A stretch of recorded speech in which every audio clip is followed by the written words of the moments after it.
Okay, so I'm really pleased today to announce Dr. Max Tercel, who's going to talk to us all about driver ants and how important they are as a keystone species in tropical Africa. So, Max, over to you. Cool, wonderful. Thank you so much for inviting me to do this. I'm really, really excited to talk about the coolest animals on Earth, which are driver ants. Throughout the talk, I might say Doralus, which is just the genus that they're a part of. I'll use them interchangeably. Um, so don't be confused if I do that. Um, I'm a postdoc at the University of Montpellier and jointly at Cibio in Portugal. And yeah, I research driver ants, and I'm really excited to talk about them. So, what are driver ants? Driver ants are a type of army ant. All army ants are nomadic and predatory. So most ants have a fixed nest, but army ants actually move their nest around. It's thought that it's partly because they're predatory, because their prey can be depleted spatially quite quickly, that actually the nomadism was adapted to kind of overcome that problem. So they move their nest sporadically. Most army ants are small and inconspicuous and actually subterranean, so living under the ground, and also quite specialized on their prey. Driver ants are kind of the opposite. They are like the pinnacle of army ants, and in many ways, ants generally. They have colonies that are 20 million strong, which are amongst the largest colonies of any animal. And such a colony can weigh over 200 kilograms, which is the same as like a lion or a tiger. But they're actually very, very conspicuous. They can occur in quite high densities in tropical Africa, between 25 and 40 colonies per square kilometer. So very, very high density. Um, and yeah, they have a lot of cultural significance. But the shocking thing is they've not been particularly well studied. So um, many of the assumptions we have about driver ants are actually from a South American system on a totally different genus. And we're only beginning to scratch the surface of what's actually true for driver ants versus this other army ant system that seems quite different in many ways. So in this talk, I'm going to go over the cultural significance of Doralus and the early research. I'm going to go over their natural history and what we know about the group, and then really what the project I've been working on for the last 2 years is really aiming to do and the questions that we're tackling.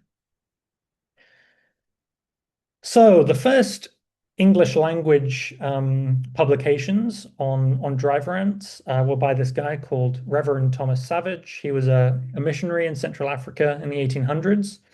And he was immediately very, very interested by driver ants as soon as he's seen them. So I'm going to read a couple quotes from a paper he wrote in 1847, back when the Royal Entomological Society was the Entomological Society of London. So it not only travels and visits in common with other species of ants, but it also drives everything before it capable of muscular motion. So formidable is it from its numbers and bite. In respect to the last fact, it stands unique in its habits, and, in distinction from other species of this country, may well take for its vulgar name that of driver. So he's literally saying they should be called driver ants because they literally drive everything capable of moving away from themselves when they have these vast raids that they conduct. And these raids are absolutely astonishing to see. We'll get into that in a second. So he, when he was in Central Africa, his house was raided multiple times by driver ants, and they killed six of his chickens. They killed one of his donkeys and a pig. So he basically wanted to find the nest and basically destroy the nest. So he continues. A resolution was forthwith taken to discover their habitation and, if possible, expel them from the vicinity. Beneath a shelving rock of decomposing granite, their haunt was discovered. They had been roused by the noise and efforts of the workmen and had come forth in incalculable numbers for defense, literally blackening the surrounding grass and shrubbery. This is a video I took in Equatorial Guinea where we do our field research. And as you can see, they do literally blacken the vegetation. This is actually at the beginning of a raid, and they can form these dense mats of ants as you can see, that then kind of go out to find prey. This can be any time of day, and you can see, yeah, they really do literally blacken the vegetation. And then finally, their numbers could not be computed. Millions on millions seemed to be there, besides thousands that were going and coming with astonishing speed and alacrity. So Thomas Savage, these ants really took up a lot of psychological real estate for this dude. And anecdotally, I feel almost everyone who kind of encounters them in the field and sees their raids and sees their columns and their huge nests, they really are quite impactful and they stick with you. You dream of them, you fear them, you speak about them, and it was no different for this person as well. And this stuff was the first published English language information we really had on driver ants. But in Africa, they'd actually known about driver ants for tens of thousands of years and have a similarly important cultural effect. So these are maps of languages across sub-Saharan Africa. And almost every sub-Saharan African language has a specific word for driver ant, which I find astonishing.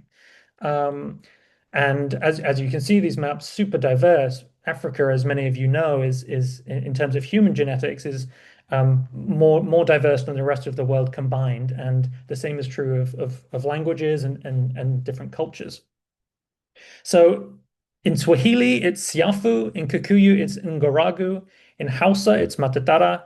In Lingala, it's Nsanga. And where we do our work in Equatorial Guinea, the local language is Fang, and it's Zirku. So having a different word for driver ants in all of these languages kind of blows my mind, but it really speaks to the cultural and in some ways the ecological significance of this highly conspicuous group of animals. But views on driver ants are nuanced in Africa. So of course they raid your home, and that's really annoying because they wake you up at night and they're biting you, and you basically need to just like get out of there. But they also clean your house of pests, so they eat all of the cockroaches and spiders and termites. In Nigeria, ants can be collected and released near snake burrows and in roof thatching to remove termites. And there are countless other local stories and proverbs, but most of them detailed that driver ants are powerful, respected, and feared. There's a really nice Nigerian proverb. It is not possible for the soldier driver ant to put on the trousers of a giant, but it is possible for the soldier driver ant to remove the trousers of a giant, which is kind of funny. If there are any Nigerians in the room, please post in the chat. But my takeaway from this is essentially these are small but mighty. They're not literally big enough to wear the trousers of a giant, but they sure as hell can remove the trousers of a giant. So, in terms of cultural significance, they seem to impact almost everyone who encounters them. And the fact that there's a word for them in almost every sub-Saharan African language really speaks to how conspicuous they are. And I think that says something about their ecology as well. But what do we know about driver ant biology overall? What's their natural history? How do they exist, basically? So, as I say, they are nomadic, so they have nests. They do excavate a nest every time they need to move. So this can be dozens or hundreds of kilograms of soil that they excavate. And these can be very large. So of course, if they need to accommodate 200 kilograms of ants, these can be very many meters wide. And they will move their nest frequently, but irregularly. And we actually don't really know the proximal causes of how they move or why they move their nest. We only know a few tidbits here and there. So this is the activity at the nest. As you can see, lots of the ants are kind of just moving soil, providing a home for the larvae in a dry space, etc. And for such vicious animals, they're actually very, very placid at the nest itself. Of course, to fuel such a large concentration of biomass, they need to find food. And as we know, because they're army ants, they're also predatory. So they need to find food in these raids that they conduct. They do these almost every day, and they originate from the nest and radiate outwards up to 200 meters from the nest. So these are really landscape scale ecological events They can be up to 30 meters wide. So if you multiply 30 by 200, obviously that's a really quite a large area that these ants are affecting. This is at the very beginning of a raid where they can form these dense mats of ants that are preparing to raid. This is another view. On the left here, you can see the Dark Tower of Sauron made of ants. And remember that because we're going to come back to it later.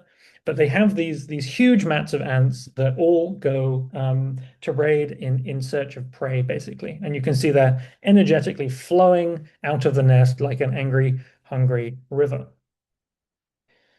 So once those go to raid in search of prey, closer to the nest, it kind of becomes more like these columns. They're a lot more chill, and often there'll be a couple of columns. Um, and you can see it's much smaller. And this is how you normally encounter driver ants in the forest. You'll be walking on a path or something, and you'll see a column of ants.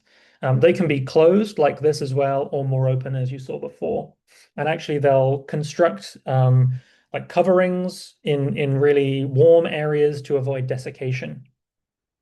These can be bidirectional as well. So ants will be coming and going at the same time, and they'll be bringing prey items from the raid back to the nest, whilst ants are still going to the raid.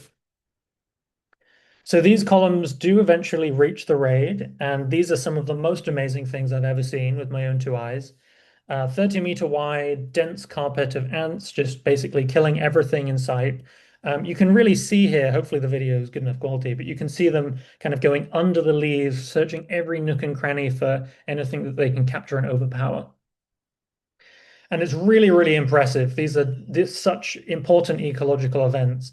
You can see them also climbing up the vegetation about 2 meters high in search of everything, katydids, spiders, caterpillars, even vertebrates we've seen them take. And these are absolutely astonishing. You have this whole assemblage of birds that will be following these raids. Their entire existence of these birds basically is following the raids of driver ants, and they're specialized to follow them because as driver ants progress through the forest, they will be scaring insects and things will be running away, and the birds swoop in and capture that prey, which we'll go on to in a little bit. But this is a common sight at the front of driver ant raids. You see many things being overpowered and consumed, even relatively fearsome things like this huntsman spider here. They can be overpowered quite easily by driver ants. And that one actually ran directly into the raid. So yeah, I don't hold out hope for life there. And yeah, another caterpillar here being overpowered and consumed. But we've seen them take a whole range of different things.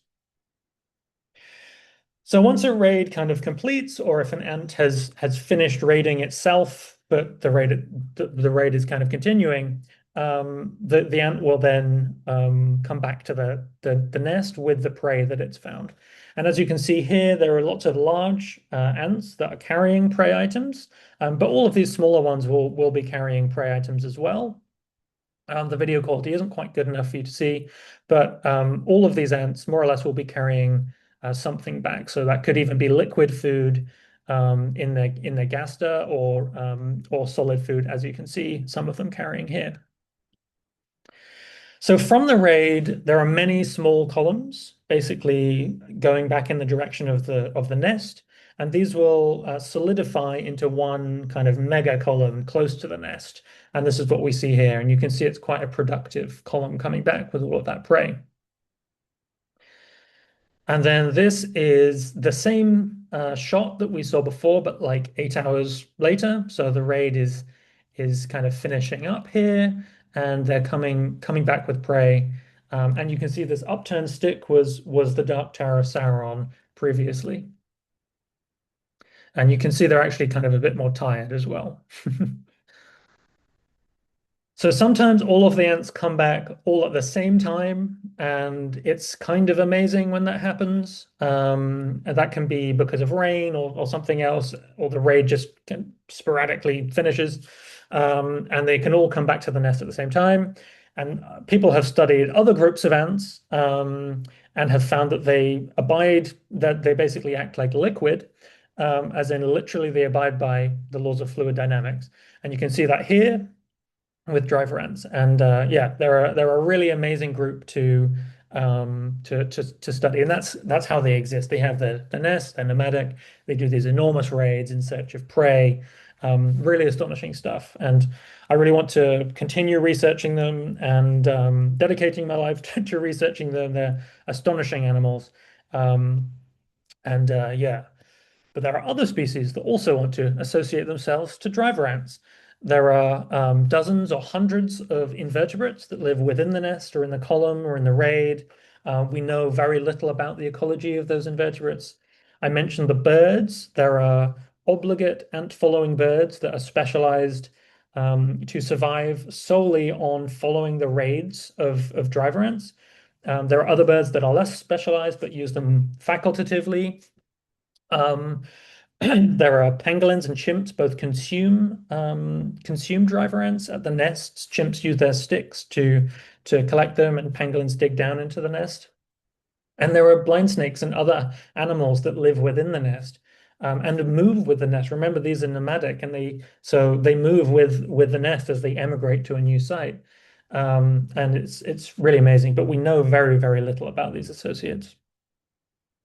One such example is if we see here, this is a refuse pile. Driver ants will maintain refuse piles just outside their nests where they just throw all of their trash, like dead bodies and waste products and things.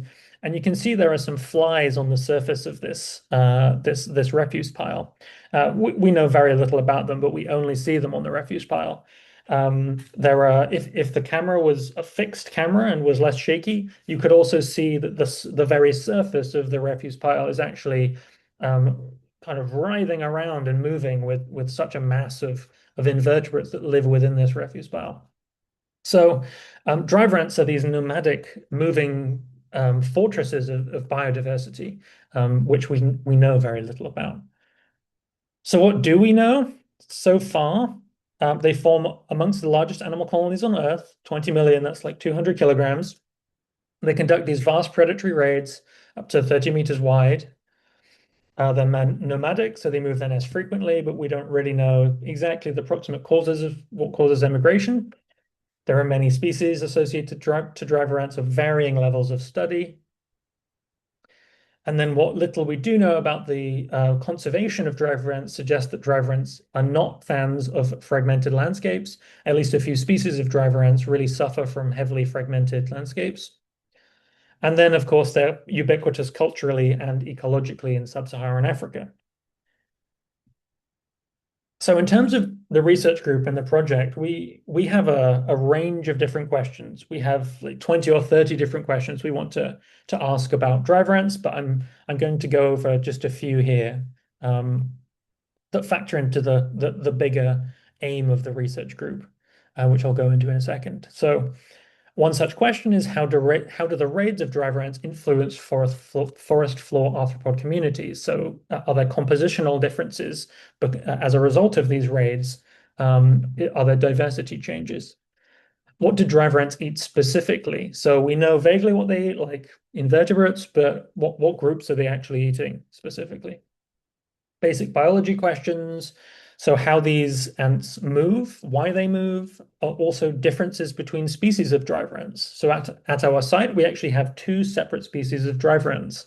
And evolutionary theory suggests that these need to have different niches to be able to coexist, but they appear very similar from the literature and anecdotally. Do driver ants enhance rainforest patch diversity? So although the raids themselves might reduce diversity, if we view driver ants as apex predators like lions or wolves or something like that, actually lions and wolves can have an immediate negative impact on diversity, but overall across the landscape they can increase diversity because things need to move around and it really makes something change. It reduces the predictability of a landscape. Are driver ants doing the same thing? And then what species rely on driver ants specifically? So that moving fortress of biodiversity idea, what species essentially need driver ants to survive? And all of these questions and many more are all factoring into this broader question of are driver ants keystone species in Africa? I'm an evangelical believer that they are keystone species in Africa. I need no more convincing, but the rest of the scientific community and perhaps the world need to be convinced more. I think these are one of the most important keystone species you've probably never heard of. And over the next few years, many of the questions that we're answering and asking will factor into this broader question.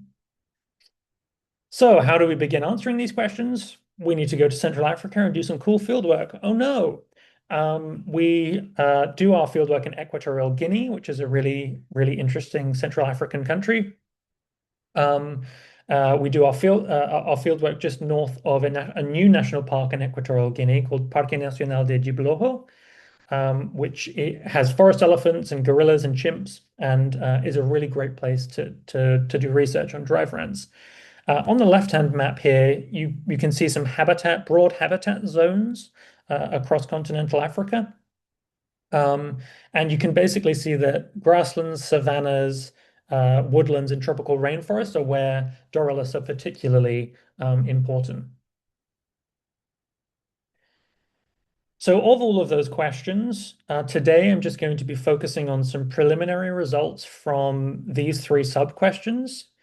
And each sub-question has their own sub-sub-questions, so we're going to go over some of them now.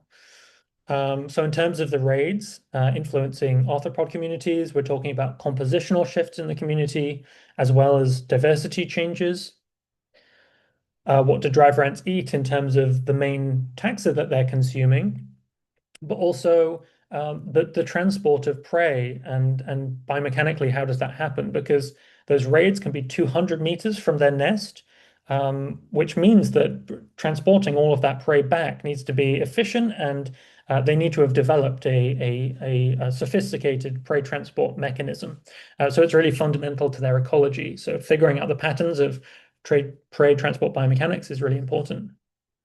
And then basic biology questions. So differences between our two driver ant species, Doralus woolworthi and Doralus yostedi, as well as primary and secondary forest types. So is the ecology of these groups vary between primary and more degraded forest types?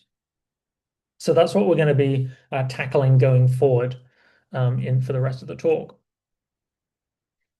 And here is a map of samples. I won't go into this. I just want you to know that the samples exist, and we went to Equatorial Guinea. So first, we're going to deal with the question of how do raids influence forest floor arthropod communities.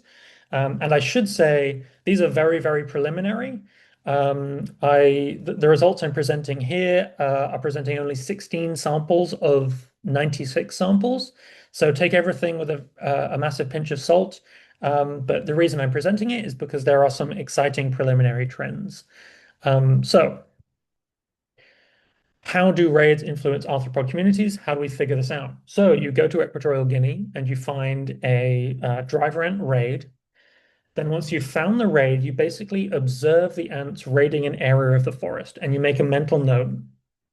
And you say like, okay, they're raiding this area, we're going to sample there. And then you wait for maybe like 15 minutes for the ants to pass sufficiently for you to be able to sample, because you for sure could not sample in the raid. There would be major problems. And then you swoop in and you collect arthropods in the leaf litter. And we do this using a modified leaf litter sifter, which is modeled by Narina here, who's my PhD student. She's amazing.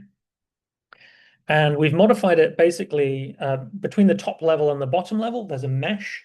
And we've basically chosen a very, very large mesh to allow large arthropods to fall down, because we hypothesize, and as we've already seen, they do consume large arthropods. So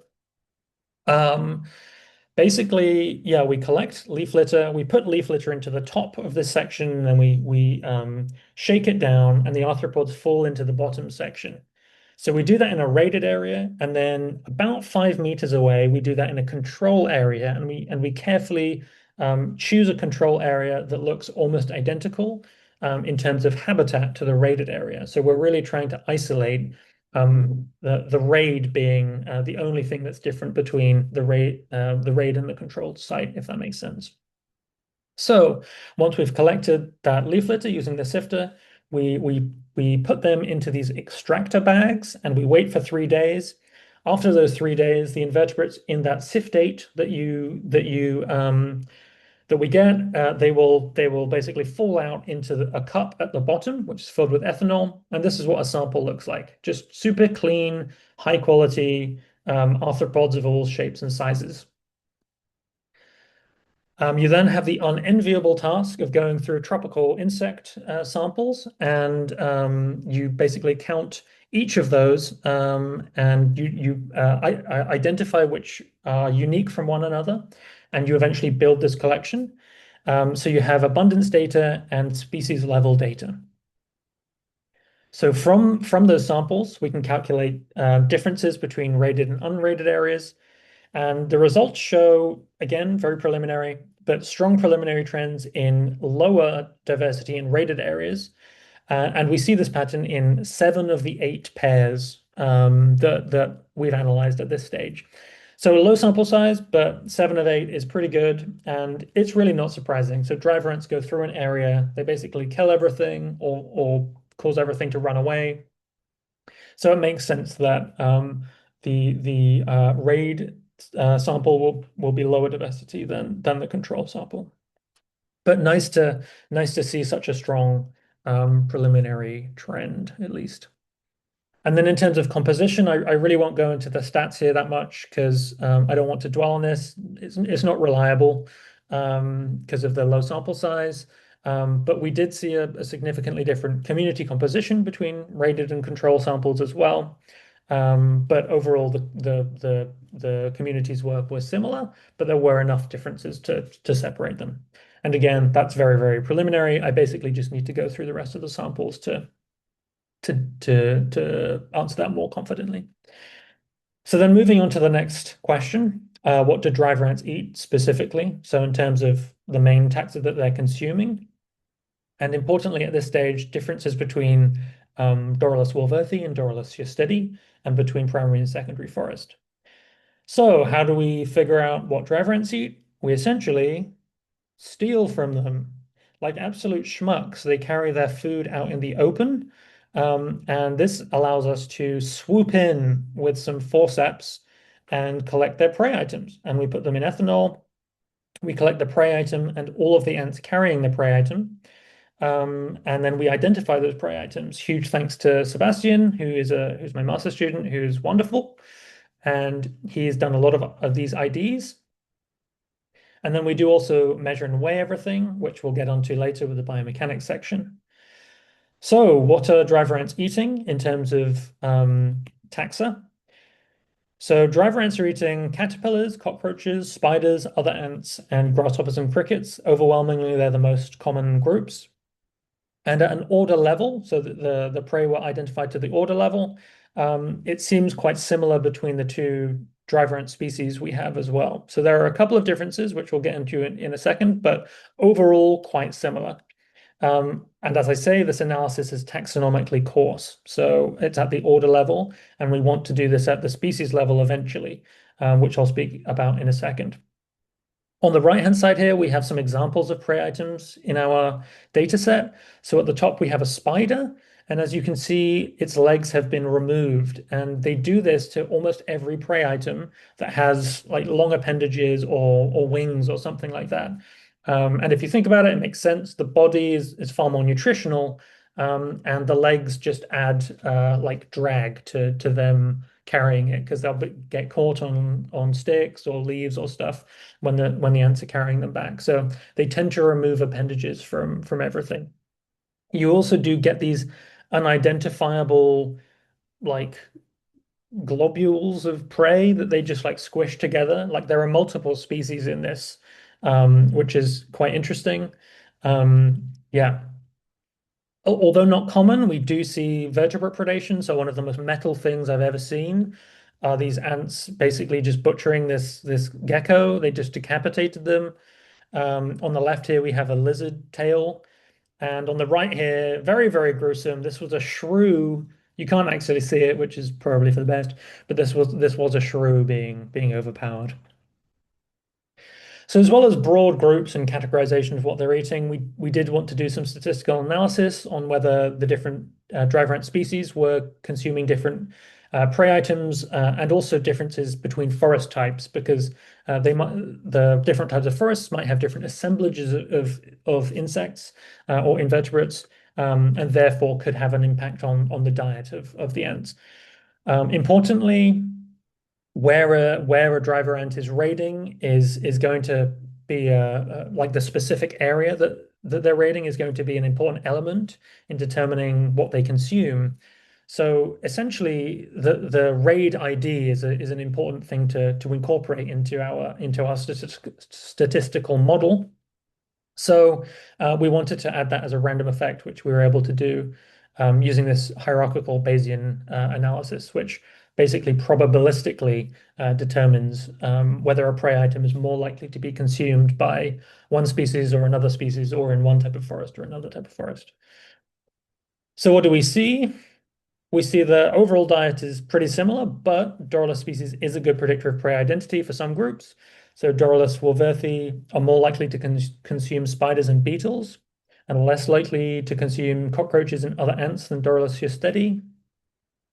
And then forest type was a slightly weaker predictor, but still had several significant differences. So beetles, caterpillars, and grasshoppers and crickets were all more likely to be consumed in secondary rather than primary forest.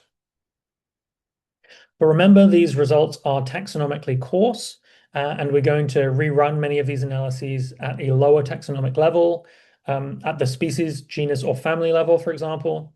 All of these prey items will be barcoded alongside the morphospecies collection, which will offer the opportunity to do some really cool analyses. So we can use the leaf litter control samples, if you recall, and use that as a measure of what's available for the driver ants for each raid. So for example, if we take a leaf litter sample, a control sample, and there are loads of termites in it, but actually the driver ants are not consuming termites, there, it tells us something about the ecology of the system because they may be avoiding termites.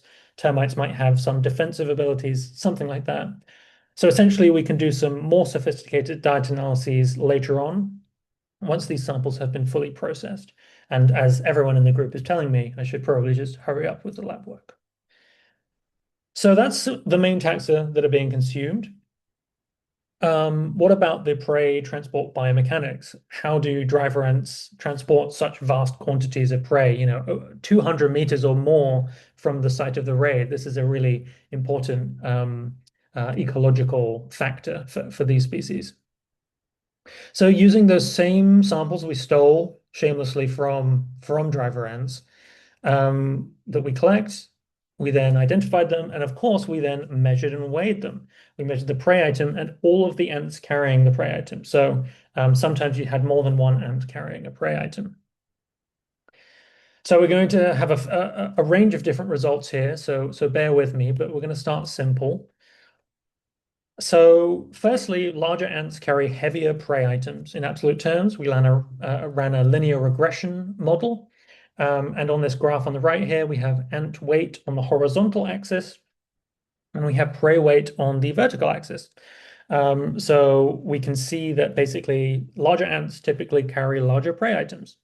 This is really, really obvious. I don't think it's a particularly interesting finding, but it's a really nice starting point with which to go on. So larger ants carry heavier prey items in absolute terms. But what about in relative terms?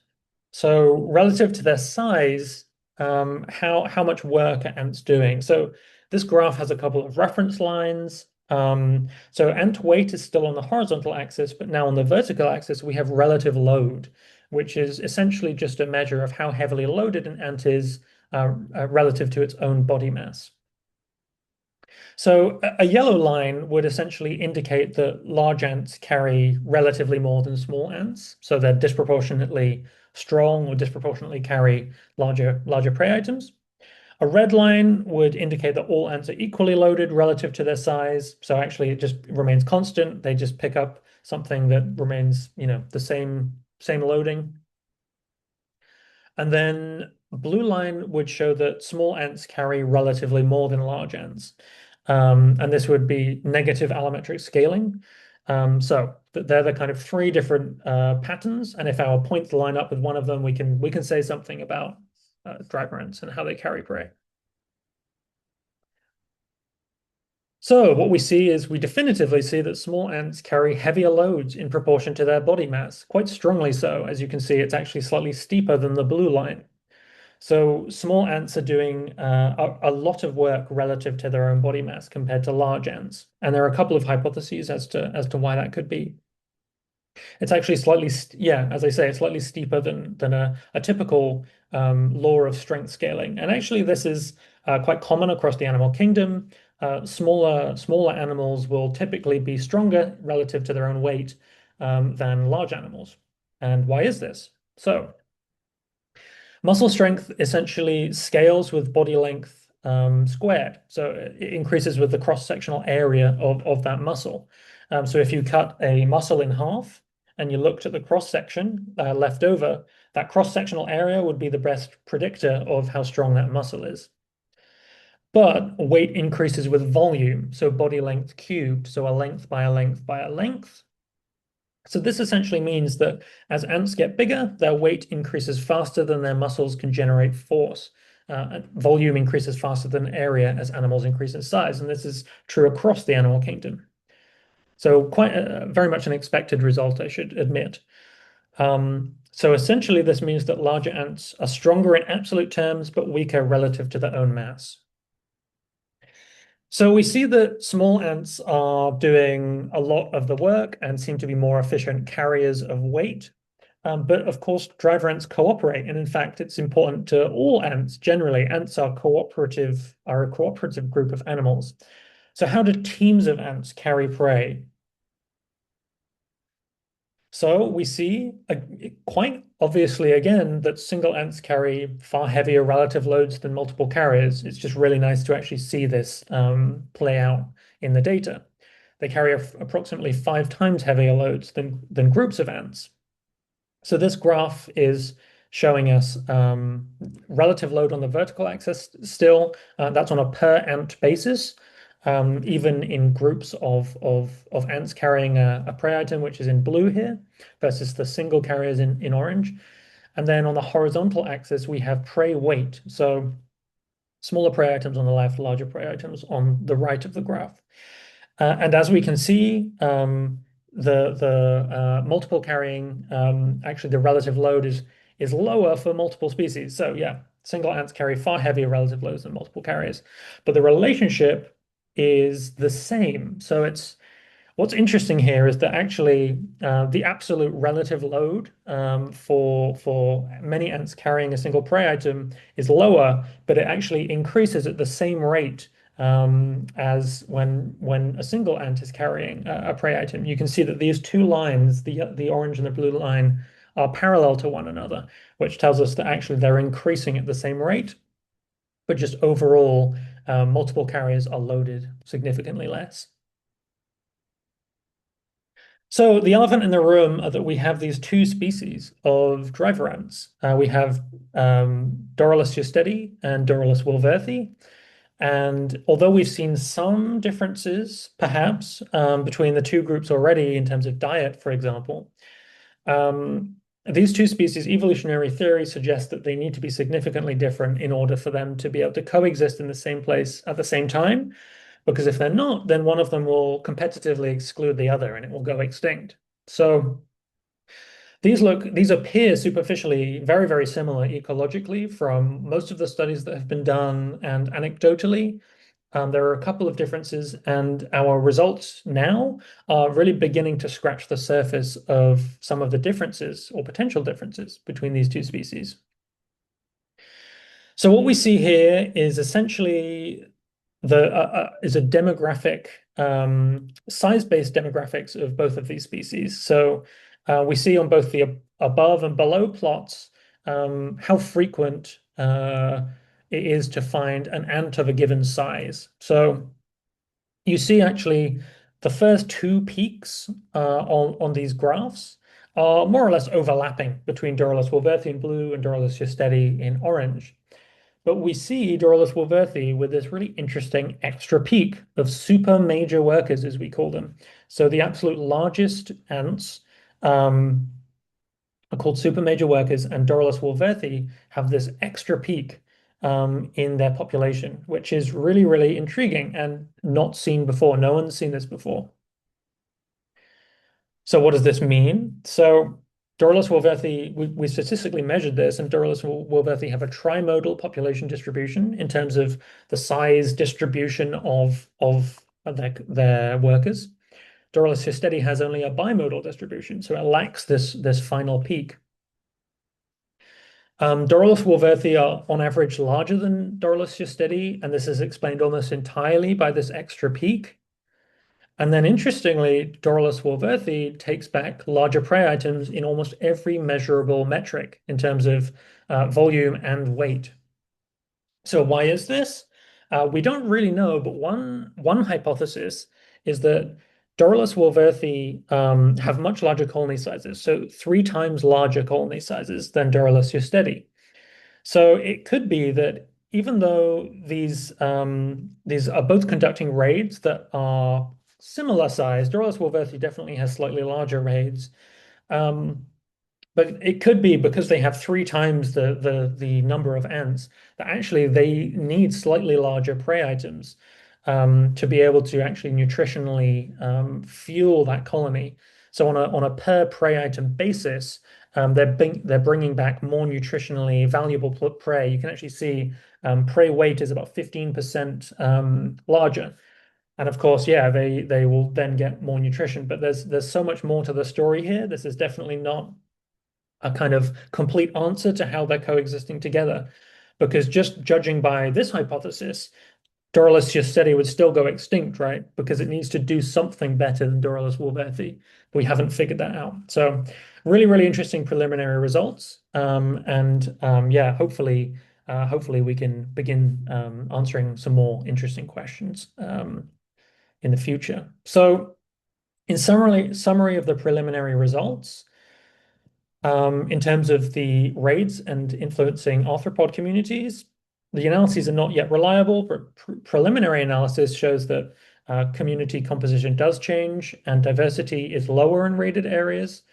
So that's kind of encouraging, but we really need to just process all of those samples.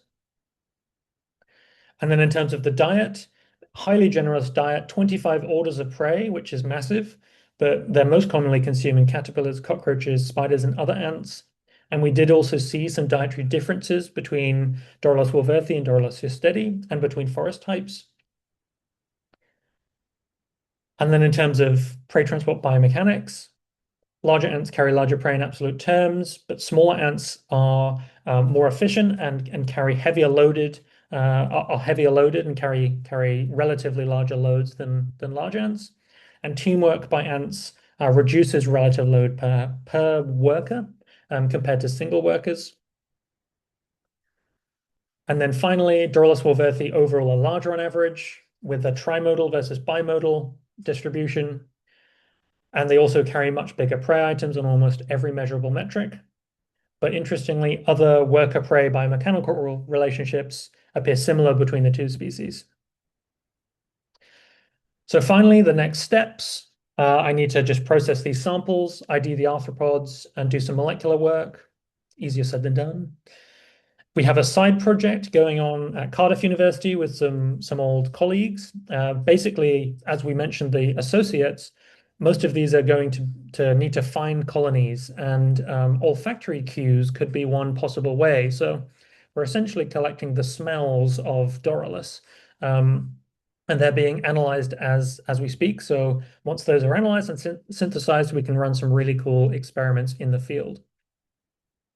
And then next field season, we really want to focus on collecting invertebrate associates, as well as specific raiding behaviors, especially between the two species that we have. So for example, how much do the driver ants dig down at raids versus just blitz over the leaf litter? And also we want to measure the shape, speed, and area of raids, because that could be a really big difference between the two species as well. So that just leaves me to acknowledge everyone that helped along the way, especially the field crew, the funders. Thank you. Huge thanks to Sebastian Huber, who is my master's student, who did a lot of the lab work for the results you saw today. Horumzai Blatrix at the University of Montpellier. Daniel Kronauer, who I have a check-in with every few months to really go over all of our results and ground everything in what we know about driver ants. Patty Rodriguez for all of the help and being a sounding board for the hypotheses, and Luke Powell, the PI of the group, who's really just a scientific rock for me and has been so helpful in every aspect of life. So huge thanks to all of them. And then in terms of further reading, we can disseminate that list to you all. And then I'd love to open the floor to questions if that's possible.